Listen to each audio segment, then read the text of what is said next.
की लीला कर तो कहे मन मोरा मोहे, सावरी हो गई मैं बावरी। देवी पार्वती, आज तो आप बड़ी प्रसन्नचित्त लग रही हैं।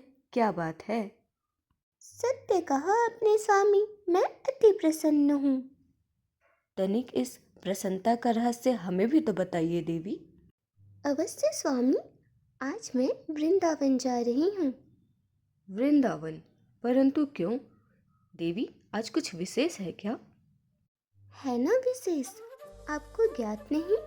आपके प्रिय आराध्य श्री हरि नारायण वृंदावन की पावन धरती पर श्री कृष्ण रूप में श्री राधा रानी संग रासलीला की उद्घोषणा कर रहे हैं। वृंदावन की वो पावन रात्रि, यमुना तट पर बिखरी चांदनी और चारों ओर वन की दिव्य सुगंध में जब श्री कृष्ण अपनी मधुर मुरली की तान छेड़ते हैं, उस मधुर धुन से ब्रज की गोपियों का हृदय उनकी ओर खींचा चला आता है। और बस बस बस देवी, आप जिस प्रकार से वर्णन कर रही हैं उसे सुनकर तो मेरी उत्सुकता और भी बढ़ गई है। चलिए, मैं भी आपके साथ चलता हूँ। मैं भी तो अपने आराध्य की इस दिव्य लीला की अनुभूति करूँ। नहीं नहीं स्वामी, आप नहीं आ सकते। क्यों देवी? जब सभी लोग इस रासलीला का आनंद ले रहे हैं तो हम क्यों नहीं आ सकते? मेरे भोलेनाथ, इस दिव्य रासलीला में श्री कृष्ण के अतिरिक्त तो कोई और पुरुष नहीं आ सकता। आपको अनुमति नहीं मिलेगी। देवी, आपको तो ज्ञात ही होगा, जब श्री कृष्ण शिशु अवस्था में थे तब मैं जोगी वेश में उनसे मिलने गया था। अच्छी तरह याद है स्वामी। और मैया यशोदा ने तो आपको द्वार से ही लौट जाने को कह दिया था। हाँ, मानता हूँ यह थोड़ा कठिन था, परंतु श्री कृष्ण मुझसे मिलने अवश्य आए थे और मैंने तो उनके हाथों से माखन भी खाया था। हाँ स्वामी, पर यह रास मंडली है और इसकी पहरेदार तो स्वयं ललिता सखी हैं, जो राधा रानी की प्राण प्रिय हैं। वो आपको अनुमति नहीं देंगी। ऐसा क्या? हम भी त्रिपुरारी हैं, हमें कौन रोकेगा? चलिए। सखियों, जल्दी करो, रास शुरू होने को है। जल्दी जल्दी आओ सब। ए बाबा जी, तुम रुको। कौन हो तुम? अरे यहाँ क्या कर रहे हो? मैं महादेव हूँ, रासलीला देखने आया हूँ। और मैं हूँ देवी चंडी। बाघंबर धारण कर लेने से कोई महादेव नहीं बन जाता, कुछ भी। चलो पीछे हटो, बाकियों को आने दो। क्या हुआ ललिता? देखो न विशाखा, यह स्वयं को महादेव बता रहे हैं। गोपियों, मेरा यकीन करो। ठीक है, मान लिया, परंतु यदि आप महादेव भी हो तो भी अनुमति नहीं मिलेगी। यहाँ केवल कृष्ण और गोपियाँ ही रास में भाग ले सकती हैं, कोई अन्य पुरुष नहीं। पर कोई तो उपाय होगा ना? है ना उपाय, आप गोपी बन जाओ तो अनुमति मिल जाएगी। इन गोपियों के बात में तो दम है। हाँ, यही सही रहेगा। किसी को क्या ही पता चलेगा, मैं गोपी बनकर रास के बीच में घुस जाऊंगा।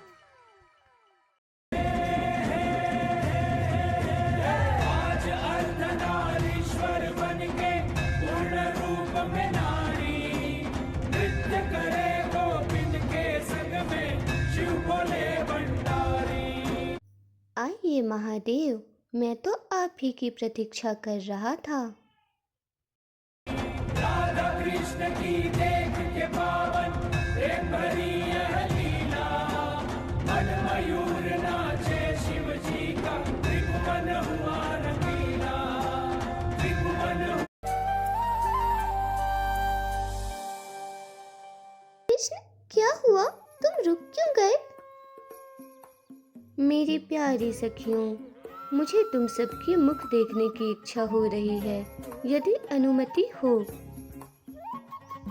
अवश्य कृष्ण, ये तो हमारा सौभाग्य होगा। फिर तो ठीक है, सब एक कतार में आ जाओ। मैं आगे से सबका मुख देखना शुरू करूंगा। अच्छा है कि कृष्ण आगे से सबका मुखड़ा देखेंगे। मैं सबसे अंत में जाकर खड़ा हो जाता हूँ। यहाँ तक आते आते वो थक जाएंगे और खुद ही वापस चले जाएंगे। अरे नहीं नहीं, मैं तो अंत से मुखड़ा देखना शुरू करूंगा। अंत से? ठीक है, मैं आगे चला जाता हूँ। परंतु मैं सोच रहा था कि शुरुआत हमेशा आगे से ही करनी चाहिए, तो मैं आगे से ही शुरू करूंगा। अरे ये क्या, कहीं श्री कृष्ण मुझे पहचान तो नहीं गए? ये कर क्या रहे हैं? सबसे पहले मैं इस चंचल सखी का स्वरूप देखूंगा, जो बहुत शर्मीली लग रही है, बार बार आगे पीछे भाग रही है। अरे नहीं, फंस गया। महादेव, मैंने आपको पहचान लिया है। मैंने तो देवताओं के रक्षण के लिए मोहिनी रूप धारण किया था, परंतु आपने तो मेरे लिए गोपी रूप ही धारण कर लिए। आपके प्रेम और भक्ति ने मेरा हृदय जीत लिया है।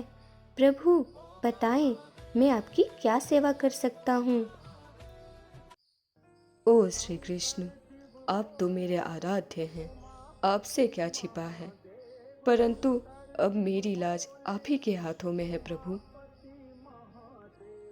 जिस प्रकार आप अपने शिव शक्ति रूप के कारण अर्धनरेश्वर कहलाएं, उसी प्रकार आप अपने इस दिव्य गोपी रूप के लिए गोपेश्वर नाम से जाने जाओगे।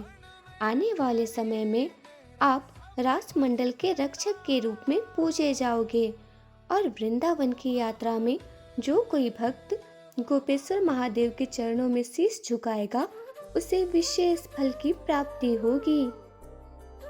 आपने गोपी भाव धारण करके जनमानस को एक बड़ा संदेश दिया है कि राधा कृष्ण की रासलीला केवल प्रेम में अधिकार नहीं, बल्कि भक्ति में समर्पण का भाव भी सिखाती है।